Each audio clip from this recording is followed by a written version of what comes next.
Important thing is that যে অসংখ্য GI এর ভিড়ে চাপা পড়ে তুমি নাবিশ্বাস তো বুঝতে পারবে না যে কোনটা তোমাকে পড়তে হবে আর কোনটা বাদ দিতে হবে, রাদার কোনটা বাদ দিতে হবে দ্যাট ইজ স্মার্ট রিডিং, যা একটা স্টুডেন্টের পক্ষে বোঝা খুব মুশকিল।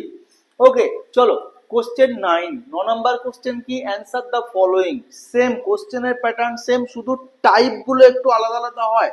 আর অলমোস্ট ওয়ান লাইনার কোশ্চেন গুলো কিন্তু একটু একটু বুদ্ধি খরচ করলে অনেকটা পারা যায়। ওকে, হুল দিবস ইজ সেলিব্রেটেড অন 30 জুন। খুব সরগোল নিয়ে হুল দিবস, আমাদের সাঁওতালদের উৎসব, খুব আনন্দের সঙ্গে উচ্ছ্বাসের সঙ্গে পালন করা হয়েছে। কেন্দ্রীয় সরকার, প্রধানমন্ত্রী সকলে মিলে এটাকে খুব কি বলা যায় প্রমোট করছে।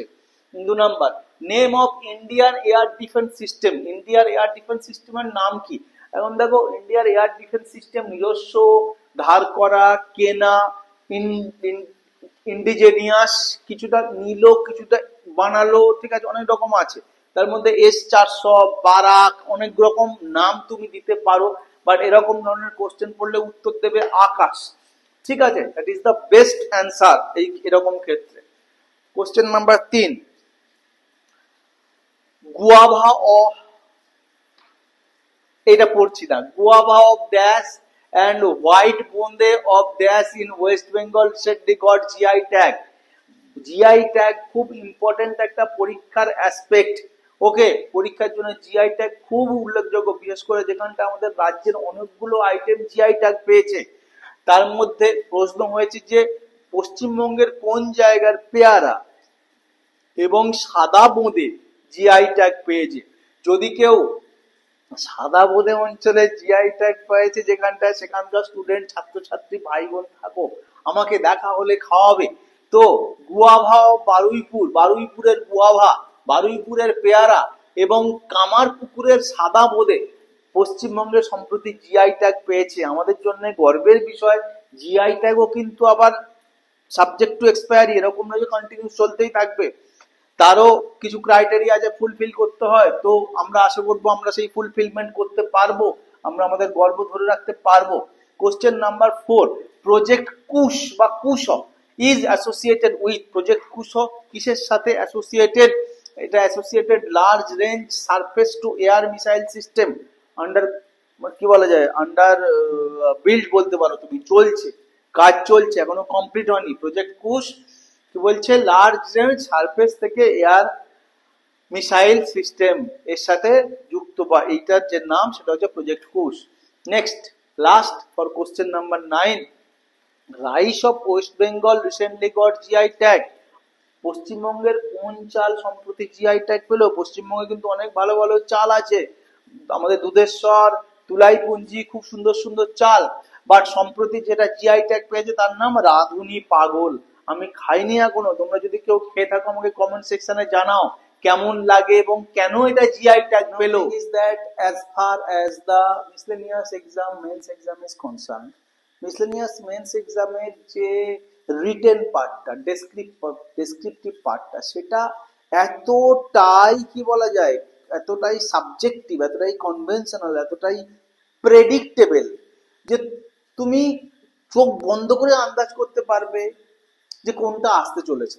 10টা টপিক তুমি যদি একটু স্টাডি করো, তো তার থেকে 10টা টপিক তুমি যদি নিজের মনে মনে বিশ্লেষণ করে সিলেক্ট করো, তার মধ্যে 8টা আসবে। কিভাবে স্টাডি করবে, কিভাবে অ্যানালাইসিস করবে, এগুলো আমরা ডিটেল ক্লাস করেছি মিসলেনিয়াস মেন্সের ওপরে। আমার মনে হয় ইউটিউবে আমাদের চেয়ে বেশি মিসলেনিয়াস মেন্সের ওপরে অ্যানালাইসিস করে ক্লাস করা, সাজেস্টিভ ক্লাস দেওয়া, অর্থাৎ এই এই টপিকগুলো পড়বে, আর কোথাও বোধহয় বেশি নেই। এমনকি আমার মনে হয় যে বড় ইনস্টিটিউশনেও বোধহয়, বড় ইনস্টিটিউশনের ব্যাপারটা আলাদা, ওখানে তো 150টা টপিক দিয়ে দিল, এখন তুমি পড়ে পড়ে মরো। ওদের যারা পড়ান তারা তো একেবারেই ইনএক্সপেরিয়েন্সড হন, ঠিক আছে, আমি কাউকে করছি না, বাট ব্যাপারটা হচ্ছে এইটা যে অত পড়া সম্ভব নয়, তোমাকে তো প্রিসিশন দিতে হবে, যেটা দরকার তোমার সেইটুকু আন্দাজ করতে হবে। তোমার আসবে 5টা কোশ্চেন, তুমি 2000টা তার জন্য উত্তর বা 2000টা আইটেম পড়ছো, সেটা তো কস্ট এফেক্টিভ হবে না, ঠিক কিনা? তো ব্যাপারটা এইটা, সেই ক্ষেত্রে সিএসডি এর প্রিসিশন বা সাকসেস রেট অনেক বেশি। আমরা ক্লার্কশিপে 5টা পড়িয়েছিলাম ইংরেজি সিনোনিমস অ্যান্টোনিমস, তার মধ্যে থেকে কোশ্চেন এসছে, ভাবা যায়। Question number 8, answer the following. Again question গুলো আলাদা আলাদা, তো কোশ্চেনের ব্রড যে ইনস্ট্রাকশন সেটা হচ্ছে অ্যান্সার দ্য ফলোইং। এখন কি 1 নাম্বার কোশ্চেন, চাদর, দেখো CHAD আর চাদর trek is done over the river, খুব সম্প্রতি খুব মানে একেবারে তুঙ্গে রয়েছে চর্চায়। চাদর ট্রেক কি, চাদর ট্রেক কোথায় করা হয়? সহজ উত্তরটা সহজ ভাবে বলা যায় জান্সকর রিভার বা জাসকর রিভার, যেভাবে খুশি উচ্চারণ করতে পারো, লাদাখ অঞ্চলে সিন্ধু নদীর একটা উপনদী। ওকে, এখন জাসকর রিভারের উপরে চাদর ট্রেকটা কি? চাদর ট্রেক মানে কি বা এরকম নাম কেন? চাদর ট্রেক মানে চাদর মানে সিট, হ্যাঁ, উপরে একটা কভার, বেসিক্যালি নদীটা পুরো জমে উপরে বরফের স্তর আস্তরণ করে যায়, তার উপরে হেঁটে হেঁটে নদীটা পেরোনো। ইটস ফ্যান্টাস্টিক, ভীষণ মানে দারুণ, বোধহয় -20-30 ডিগ্রি সেলসিয়াস টেম্পারেচার, তার উপরে ওই ট্রেকিংটা ভারতবর্ষের মানে খুব উল্লেখযোগ্য, ইম্পর্টেন্ট, ইন্টারেস্টিং, রোমাঞ্চকর যে যতগুলো ট্রেক আছে তার মধ্যে চাদর ট্রেক উল্লেখযোগ্য। সম্প্রতি খুব লোকজন যাচ্ছে চাদর ট্রেক করতে, তোমাদের মধ্যে কেউ যেতে পারো চাদর ট্রেক করে এসে আমাকে জানাতে পারো, আমিও যেতে পারি তোমাদের কথা শুনে। Question 2, black tigers are exclusively found in, ভারতবর্ষের কোথায় কালো বাঘ দেখা যাচ্ছে? উত্তর কি? উত্তর শিমলিপাল ন্যাশনাল পার্ক। কারণ কি? কারণও খুব ফ্যান্টাস্টিক, বাঘ কমে যাচ্ছে, কিছু বাঘ নিজেদের বংশের মধ্যেই মিলিত হচ্ছে, অর্থাৎ অন্য বংশে যে মিলিত হবার কথা সেই তুলনায় কাছাকাছি গোষ্ঠী ভাই বোন এরকম সম্পর্ক হয়ে যাচ্ছে যাদের সাথে মিলিত হচ্ছে বলে কিছু কি বলা যায় জিনে চেঞ্জ আসছে, যার ফলে শরীরের মধ্যে বেশি পরিমাণে মেলানিন তৈরি হচ্ছে, যার ফলে বাঘগুলো কালো দেখতে হয়ে যাচ্ছে। কেউ যদি একটু ইউটিউব বা গুগলে সার্চ করো দেখবে অদ্ভুত দেখতে। Okay, 3 number question, president of Iran কি? Masoud Pezeshkian.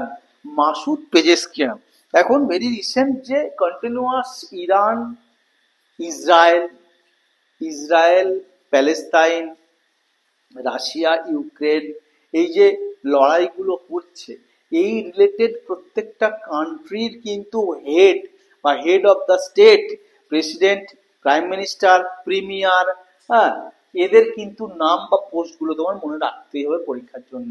Question number 4, Jhumoir, JHUMOIR, Jhumoir dance is celebrated in or by. Question দুভাবেই আসতে পারতো। এখন ঝুমুয়ার ড্যান্স কিন্তু ঝুমুর ড্যান্স না বা ঘুমোর ড্যান্স না, কনফিউজ হয়ে যাও না, গুগল করে সার্চ করে একদম ক্লিয়ারিটি এনো। ঝুমুয়ার ডান্স হচ্ছে আসামে যে চা তোলা যে কমিউনিটিটা তাদের একটা সেলিব্রেশন। ওকে, আসামে চা ইন্ডাস্ট্রি 200 বছর পূর্তি হলো, সেই 200 বছর পূর্তির উপলক্ষে খুব বড় রকমের সেলিব্রেশন হলো ঝুমুর নৃত্য পরিবেশনের মধ্যে দিয়ে।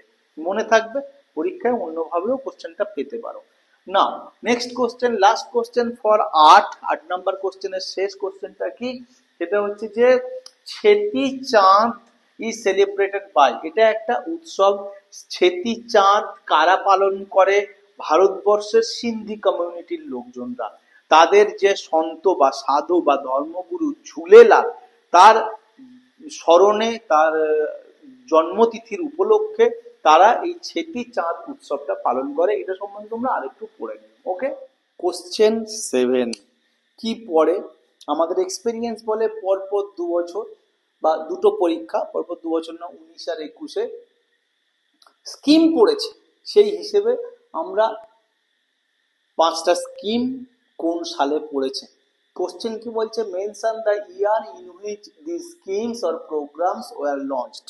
তোমরা যারা ঘটোৎকচ সিরিজ দেখোনি একবার দেখে নেবে, সেখানেও খুব গুরুত্বপূর্ণ উল্লেখযোগ্য বাছা বাছা স্কিম। দেখো, আবার আমি সেই একই কথা বলবো, তোমার স্কিম পড়বে 5টা আর তুমি 50টা স্কিম পড়লে দ্যাট ইজ নট নেসেসারি। যে স্কিম টার্মিনেট হয়ে গেছে, যে স্কিম ক্লোজ হয়ে গেছে, যে স্কিম গুরুত্ব হারিয়ে ফেলেছে, সেই স্কিম পড়ার দরকার নেই। তোমাকে বুঝতে হবে কোন স্কিম ইম্পর্টেন্ট। ওকে, কোন স্কিম নিয়ে চর্চা হয়েছে, কোন স্কিম নিয়ে কি বলা যায়, কোন স্কিম নিয়ে তর্ক বিতর্ক বাদানুবাদ হয়ে গেছে, কোন স্কিম আলোচনার বিষয় হয়ে দাঁড়িয়েছে, সেই স্কিমগুলো ইম্পর্টেন্ট। সব স্কিম পড়ার দরকার নেই। আমরা আসবো বন্দে ভারত ট্রেন 2022 সালে চালু হয়েছে। ওকে, বুলেট ট্রেন বা high speed Indian railway scheme, এরকম নানা রকম ভাবেও এইটা কিন্তু আলাদা আলাদা নামে পড়তে পারে। বন্দে ভারত ট্রেন স্কিম 2022 সালে লঞ্চ হয়েছে। ডিজিটাল ইন্ডিয়া 2015 সালে লঞ্চ হয়েছে। ওকে, আমার কিছু বলার নেই এগুলো সম্বন্ধে। ডিজিটাল ইন্ডিয়া কি, খেলো ইন্ডিয়া 2017 সালে লঞ্চ হয়েছে। আই হোপ তোমরা ডিজিটাল ইন্ডিয়া এবং খেলো ইন্ডিয়া সম্বন্ধে গুগলে পড়ে নেবে। এবং আমি আমার কিছু স্পেশাল স্টুডেন্টদের কাছ থেকে আশা রাখবো কমেন্ট সেকশনে যারা এগুলো সম্বন্ধে একটা দুটো line, what is digital India আর হোয়াট ইজ খেলো ইন্ডিয়া, আমাকে মেসেজ করবে। আমি খুশি হব, তাদের জন্য আমি থাম দেবো। Okay, Amrit Bharat station scheme, ভারতবর্ষের কিছু রেলওয়ে প্ল্যাটফর্ম স্পেশাল ফেসিলিটিস পূর্ণ করা হবে। স্পেশাল একেবারে মানে কি বলে যে মডার্ন স্টাইলে, মডার্ন মডেলে, সমস্ত অ্যাডভান্টেজ দিয়ে মানে নতুন নতুন তার মধ্যে ফিচার অ্যাড করে যে স্টেশনগুলো তৈরি হবে সেগুলো নাম দেওয়া হয়েছে। কিছু এরকম স্টেশন সিলেক্ট করা হবে, সেটাকে ডেভেলপ করা হবে। অমৃত ভারত স্টেশন স্কিম 2023 সালে চালু হয়েছে। And for last question for this, question number 7, Agnipath scheme. Agnipath scheme যার মাধ্যমে অগ্নিবীর নিয়োগ করা হবে। ওকে, একটা সার্টেন টাইমের জন্য কি বলা যায়, নেভিতে, এয়ারফোর্সে, মিলিটারিতে রিক্রুট হবে।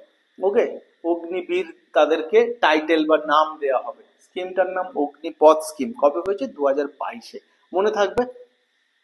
আরো কিছু ইম্পর্টেন্ট স্কিম আছে, আমি আবার বলবো তোমাদেরকে ঘটোৎকচ সিরিজ পড়ে নিতে।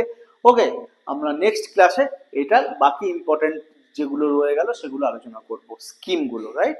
ওকে, অর্থাৎ তোমরা জলের দিক তাকিয়ে অর্জুন সিরিজের ফলে তীর মেরে ফেলেছো মাছের চোখে। আমরা উল্টো দিক থেকে 10 নম্বর কোশ্চেন থেকে শুরু করে 10, 9, 8, 7, 6, 6 নম্বর কোশ্চেন স্টার্ট করবো বা পড়বো। 5, 4, 3, 2, 1 ব্রড কোশ্চেন, যার উপর আমরা ডিটেল ডিসকাশন করেছি, সাজেশন তৈরি করেছি, অনেকগুলো মিসলেনিয়াস মেন্স অ্যান্সার রাইটিং এর ক্লাসও করেছি, দেখে নিও। অনেক রকম রিপোর্টিং হতে পারে, প্যারাগ্রাফ হতে পারে, প্যাসেজ হতে পারে, ইলাস্ট্রেশন হতে পারে, নোট রাইটিং হতে পারে, ক্লাস তোমরা দেখে নিও। কোশ্চেন নাম্বার 6 কি বলছে? Write down the full form of following abbreviation. অর্থাৎ ইলাস্ট্রেশন থাকে, শর্ট ফর্ম থাকে, সেটাকে বড় করে লিখতে হয়। Question number 1, HELP, HELP, HELP full form কি? Hydrocarbon exploration and licensing policy. Hydrocarbon exploration and licensing policy, this is HELP, HELP। Clear? Now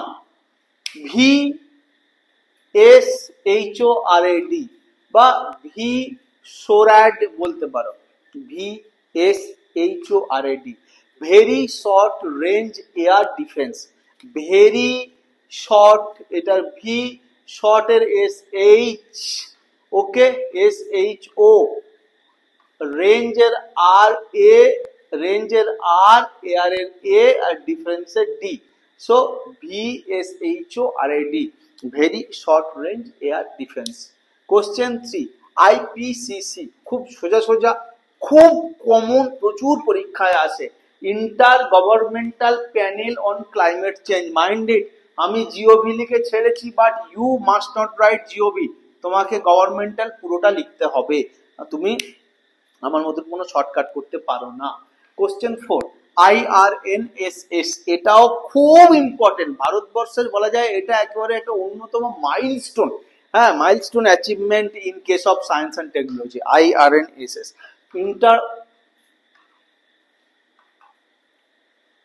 IRNSS, Indian regional, জিভে একটু লাগলো সেই জন্য একটু থেমে গেলাম। Indian regional navigation satellite system. আর Indian regional navigation satellite system মানে এটার ফলে এখন ওই মাঝ সমুদ্রে ফিশিং ট্রলার গুলো চলে যায়, তাদেরকে ফিরিয়ে আনা, মৎস্যজীবীদের জীবন রক্ষা করার ক্ষেত্রে ভারতবর্ষ যে কতটা উন্নতি করেছে এই IRNSS এর জন্য ভাবা যায় না। Okay, and last for this question and also for this class today's Pragati, proactive governance and timely implementation, এই অ্যান্ড এর এটাও নিয়ে নেওয়া হয়েছে অ্যাব্রেভিয়েশনের মধ্যে, শুনতে উচ্চারণ করতে দেখতে ভালো লাগে বলে। Okay, Pragati, proactive governance and timely implementation. So this is all about today's class. আর আমাদের একটাই স্বপ্ন, একটাই লক্ষ্য, যে বাঙালি ছেলেমেয়েরা বেশি পরিমাণে সেন্ট্রাল গভর্নমেন্টের চাকরিগুলো করবে। স্কুল সার্ভিস একটা বাঙালিদের চিরন্তন স্বপ্ন, সেটা অলমোস্ট নীল, কারণ ব্যাখ্যা করার দরকার নেই। ফ্যাক্ট ইজ দ্যাট সেটা আর হচ্ছে না। তো স্কুল সার্ভিসের মাধ্যমে নিজের রাজ্যের যে প্রফেশন, যে অপরচুনিটি, সেটা বন্ধ হয়ে গেছে, আমাদেরকে বাঁচতে হবে।